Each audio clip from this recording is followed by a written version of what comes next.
right, we're gonna open the district meeting. Thank you for coming. It's nice to see everybody. So we're gonna review the budget, and then we'll have a question and answer after. All right, take it away, Kyle. I'm just going to stand up. I have more room. I'm going to start with the back page of the budget, so everybody has the line by line. Tanya's going to review the appropriations, and I'm reviewing the revenue side. So I want to first bring your attention down to the bottom right of this page where it says, really, ultimately, there's going to be a 0% increase with the revenues involved here. So going back to the top of that page, you'll see under where it says general fund revenue, under unreserved fund balance, the board has decided to commit $239,884 to the revenue side for the unreserved fund balance. And that's for this year based on a warrant article that they approved last year from the retained fund balance. Correct, Dan? The next line is catastrophic aid. So that is when you have a student who has disabilities and they're placed out of district and they exceed the cost 3.5 times the tuition, and then we can recoup some of that money. So that is the projection for there, $30,000, which was the same as this year. Adequate education grant, which is your adequacy numbers from the state. There's a one-time spike in the number this year, so you see a little bit more that Plymouth is getting for next year, but then it's going to dip again is the projection given what we've seen in Concord.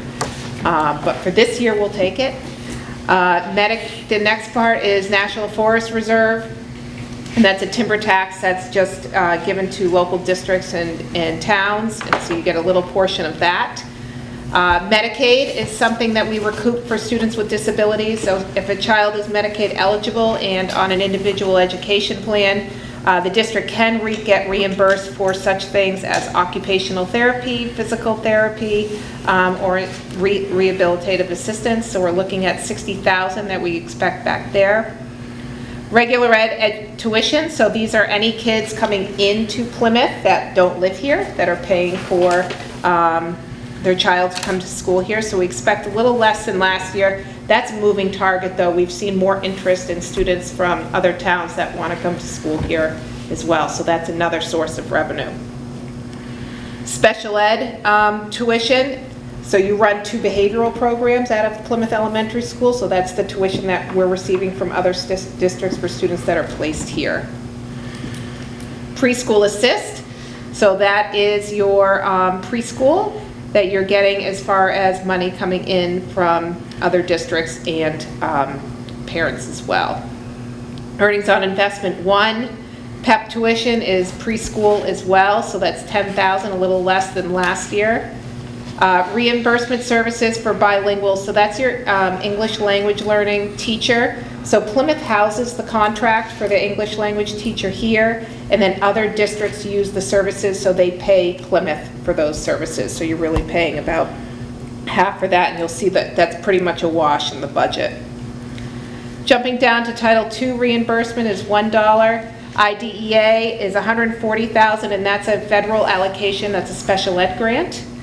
Title I reimbursement is typically for reading or math intervention. That's also a federal grant, and we're expecting about the same allocation that we've received over the past 2 years of $80,000. Food service revenue, child nutrition hot lunch program, so that's $165,000 that we get from the school lunch. And then you'll see your total school revenue and credits, your district appropriation, and then your district assessment. So overall, again, a 0% increase with the revenue. So I'll have Tanya review the appropriations.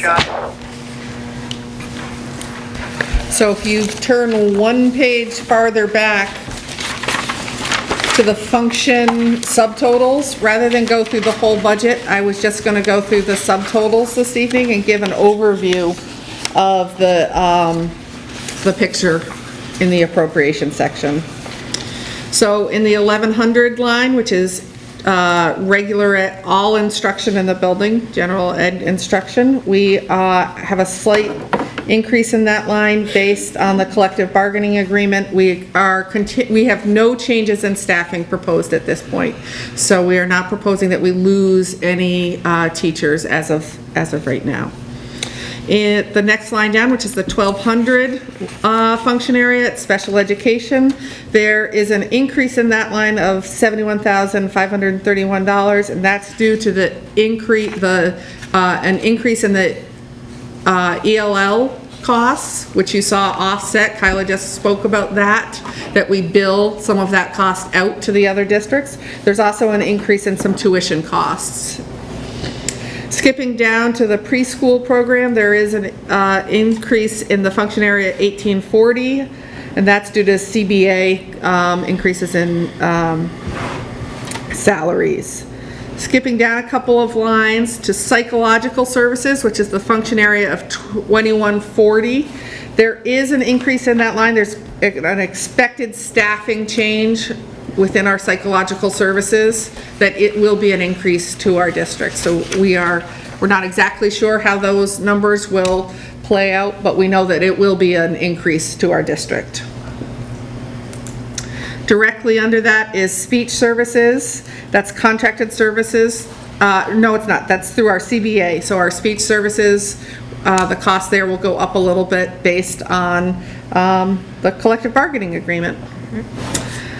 Function area 2160, which is OT and PT services, those are both contracted service providers. They're not employees of our district, and based on the contracts that have been agreed upon, those will go, the combined services will go up $9,607. I'm going to skip down here to SAU services and ask Kyla to speak a little bit about the increase in the SAU service line. Well, I'm going to have, since Dan is here. All right. I'm going to have him go. Mr. Rosner, so there's an increase of $12,866. So the SAU budget, once it's approved by the full SAU board, is apportioned out to the member districts in a manner consistent with the forming documents. It's 50% based on the tax basis of the member districts and 50% based on the students that come from the districts, and similar formula to that that's used at the high school. The SAU budget is up about 2.5% this year, I should say, for next year. What I can tell you is that the assessment percentage, so the percentage of the SAU budget that's assessed to the Plymouth School District, has gone up slightly based on those tax and pupil numbers. Specifically, in the current year, the Plymouth School District was assessed 17.7% of the SAU budget, and that's going up to 17.8%. But otherwise, that budget was approved by the SAU board, which includes these board members, in the fall.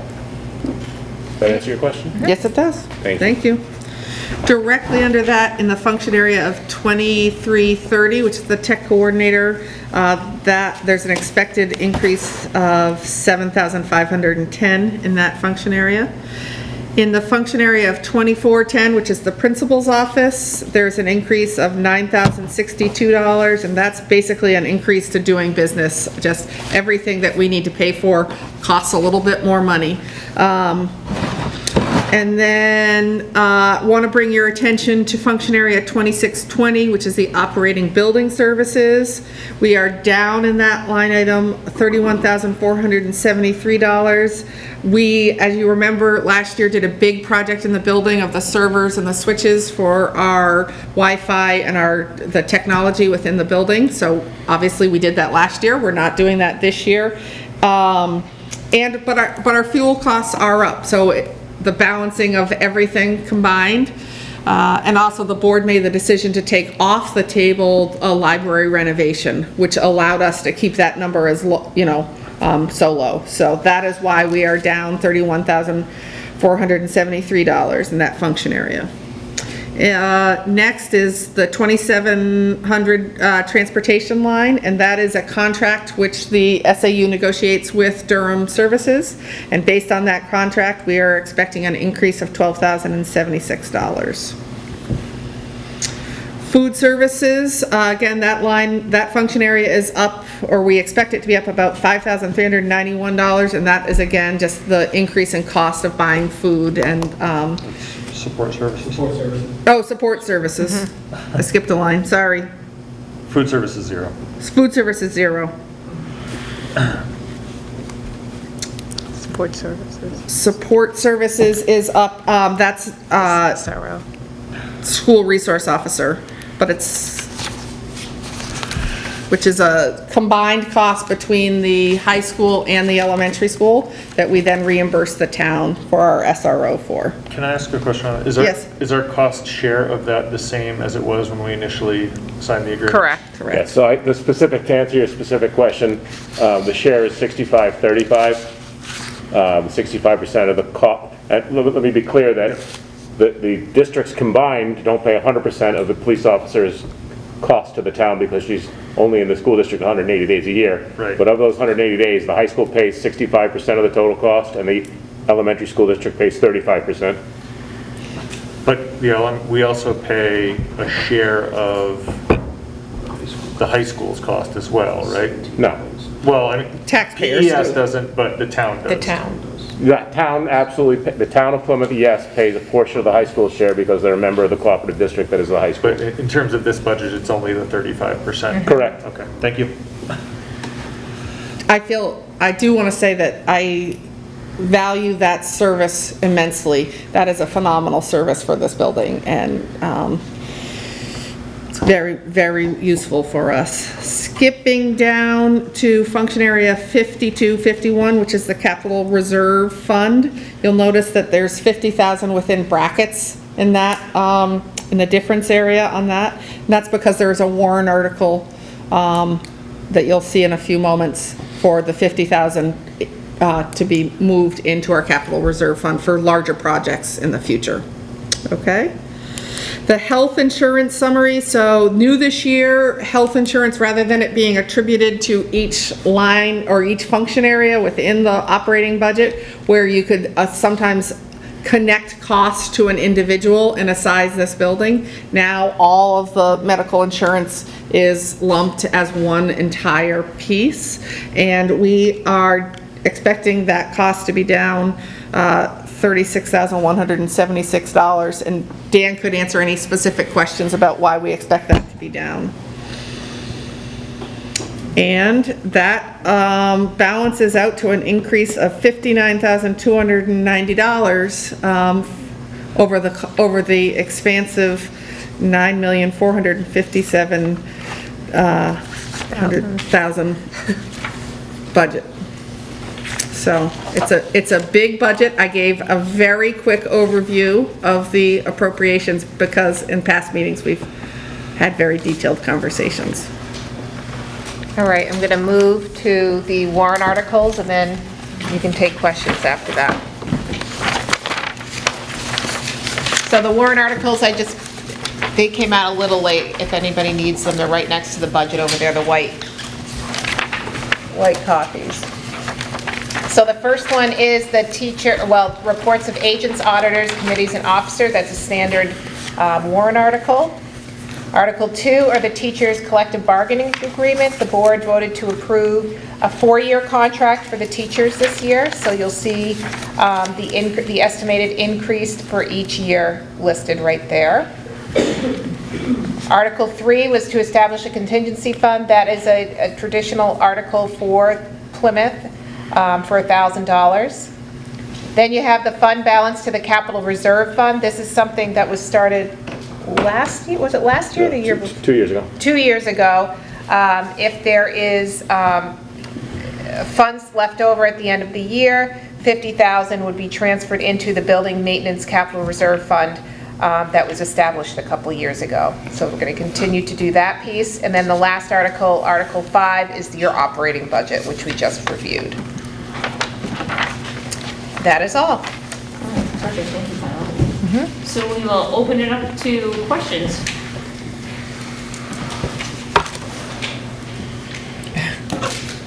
Hi Meredith, how are you? Good.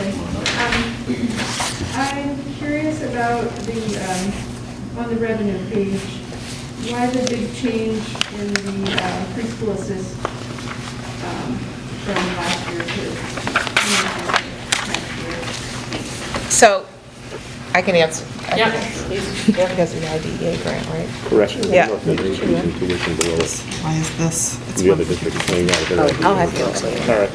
So, historically, the IDEA grant, which is probably be easier to hear me if I could do this.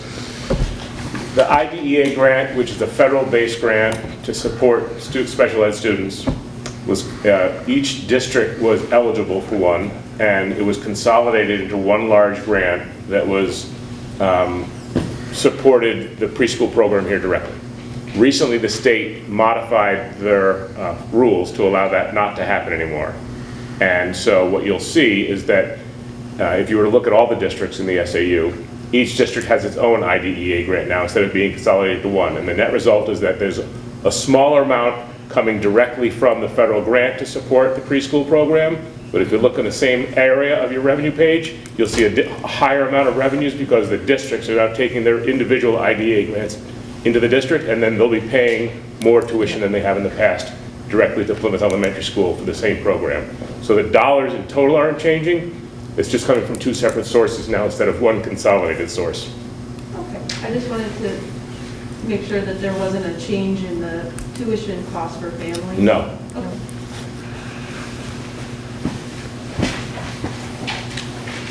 Does anyone on Zoom have any questions? Yeah. Make sure that we're getting questions on Zoom answered as well. No? Does anyone else have any other questions? Could you talk any more about the increase in the psychological services? I can talk to you if you want. So right now, we do contract out with a service. That person is retiring. So we are going to advertise for that position to hopefully take that person on as an employee. So there will be an increase there, and there's an increase in caseload as far as testing and responsibilities as well, doing the academic and the intellectual functioning assessments as well. And there is an increase in the counseling required in the IEPs. Just below full-time to full-time. Yep. So they're, So the caseload has gone up significantly, but you're in essence hiring the same person or higher. but rather than subcontracting, the person would be an employee of our district. So when someone becomes an employee, there are a lot more associated costs. Oh. Is there a reason that you wouldn't use the subcontractor again? They're no longer available There's no. after this year. Yep, they're retiring. Yep. It's a one-person contract. All right, thank you. I know it may not pertain to this coming year's budget, but has there been any talk or discussion about the caseload of the SRO here managing the two schools, and maybe any kind of discussion or research about her caseload and maybe taking on a second or at least part-time person to help alleviate that caseload, or maybe have her do more proactive work, or, I mean, just, I know that she's inundated with so much. Just wondering if that's been brought up at all or looked at. I have certainly thought about it. We have not done a study of the caseload and the work content either. I think there are some questions around social work and the social work piece of her job, which is a large portion of it. So we have not done an analysis of that, but thank you for bringing it up. Could a breakdown of the resource officers, like her tasks and where the money in the budget goes for all of that, be provided at the next meeting? Because it seems like it's a large budget for one officer, but I don't know if there's other aspects to it that are, that I don't. Yeah, let's I could speak a little bit about that. Yeah, go ahead. So, just to be clear, the police officer is an employee of the town of Plymouth. A police officer, a sworn officer, by necessity compensated within the scheme of the Plymouth Police Department, with associated fringe costs, which include, for example, the cost to the retirement system of an officer of the law is much higher than a teacher or a support staff member. It's a much higher percentage. So the point being is that, and I believe even the Plymouth Police Department is organizing a union as well. Yes. So it's a very clear structured compensation package, and the town of Plymouth simply bills the school districts together for, I believe the number is approximately 75% of the total cost to employ that officer. And then that number is split 65-35 between the two districts. So if you're looking for the specifics about what their compensation package is, I think that'd be difficult because you might be getting into protected information, healthcare, what have you. But there's no markup or anything like that. You know, it's just the number that the town bills the two school districts. Yeah. Meredith, are you thoughtful about what the person does? I mean, I'd be curious to know what she does, but, I mean, I understand she does a lot, and I'm not trying to negate her, you know, her role. But I don't know a lot about what all of her job entails, and. I could, for the next meeting, I'll write something up and give a description of some of the tasks. Absolutely, for the next meeting, okay? Thank you. Absolutely. For the capital reserve fund, which I am wholeheartedly in favor of, is that something that, as long as we continue doing it, could go to the library project? It could, It could be used for anything in your capital improvement plan. anything. Yeah, The so. library project is part of the CIP, right? Yes. Yeah, so it would, money coming out of that would have to come out, money would have to come out through a warrant article approved by the voters, but anything that, as the superintendent said, anything that's in the building's capital improvement plan, which would include the library project, that was removed from the current year's proposed budget, that could be on a warrant article at a future year. For example, by the end of this year, there's going to be about $115,000 in the plan, in the fund, okay, plus any potential additional money on the new warrant. So in a future year, the board could put forth an article to pay for any portion of that, depending on the balance in the account, with those funds, yes. What was the estimated cost of the library project? It's $379, was it? I don't think it was that high, it was 239. You and I have to, I have it. the earlier version was higher, I yeah. don't know yet. It was a lot. So It was at least $240,000. as a reminder though, the $50,000 that's going to go into capital reserve is only if there's a balance at the end of the school year. If there's no balance, if we end up short for some reason, we don't have the $50,000 to put in there. And I believe that last time we recoded the roof, it was about $100,000 project, and we had we used some of that capital money to take care of the roof recoding as well, so. Did we? No, I The think The partitions. partitions, the yeah. partitions. The roof was all bonded because we had used all the capital reserve for the partitions the years before. Right. It was- But we did discuss Hold on, I have it in there. the need to adequately set aside capital reserve funds for building maintenance, foreseeable building maintenance. And especially where it's not a tax burden, Yep. secret bonus.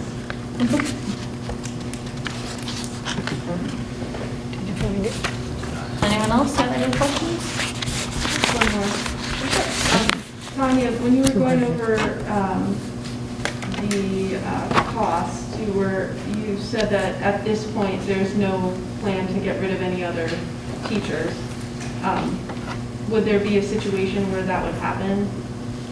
We have to look at enrollment in April and May. So it will, we make those decisions in the spring based on kindergarten and first grade enrollment. So it would depend at the grade level.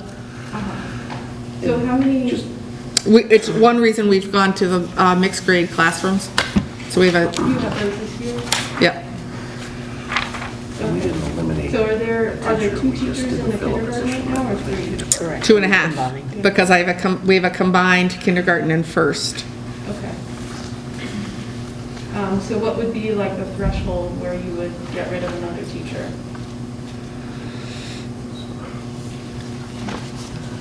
I think we have to balance a lot at that point, so it would depend on the special ed need in the classroom, right? And it would depend on the overall class size.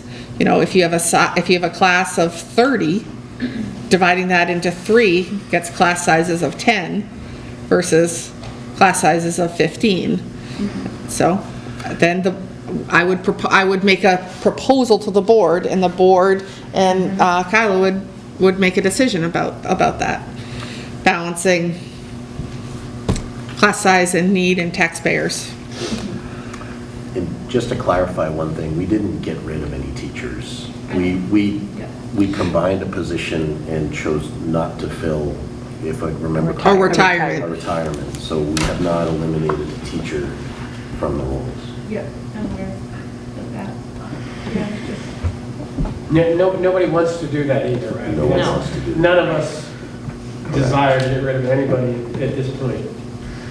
Obviously, like Tanya said, we just got to keep an eye on enrollment and see where it goes and where it takes us and try to make the best decision we can. Yeah, and would you keep Plymouth Elementary enrollments comparable to other schools in the district? Absolutely. Because a lot of them have much smaller classes. I think there's a very mixed, I think that's a very mixed across the SAU. I think that social options are important for kiddos too, so too small can be a challenge for kiddos too. So I think you need to balance it all out. Some of our smaller schools have an influx in certain grades, so they're just naturally, some of them are at 10, 11, and then the next grade may be 18. So it's kind of all over the place, given the size of the schools. One thing that I am thoughtful about is equity for teachers. So if one grade level has class sizes of 23 and another grade level has class sizes of 8, that's a concern. So I really like a mixed grade grouping. I think that is there are a lot of benefits to having leaders in the classroom of older kids, and it equalizes it across grade level. That's very good for culture between the teachers and the building. No, that's good, that's working out. Yeah. Okay, so April or May meeting? Yep. It may depend too on, I don't think this number of staff would depend, but sometimes, you know, there are retirements announced at the end of the year, and the decision to restaff at that point would be based on enrollment. We did have some very last minute retirements last year that Right. we were regrouping. Right.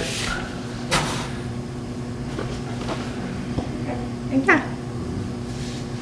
All right. Last call on Zoom. Does anyone have any other questions on Zoom?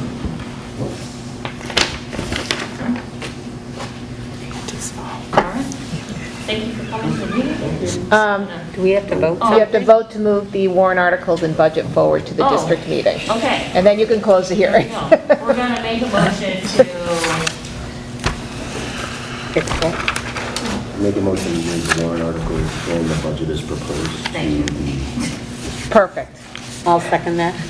all in favor of that? Aye.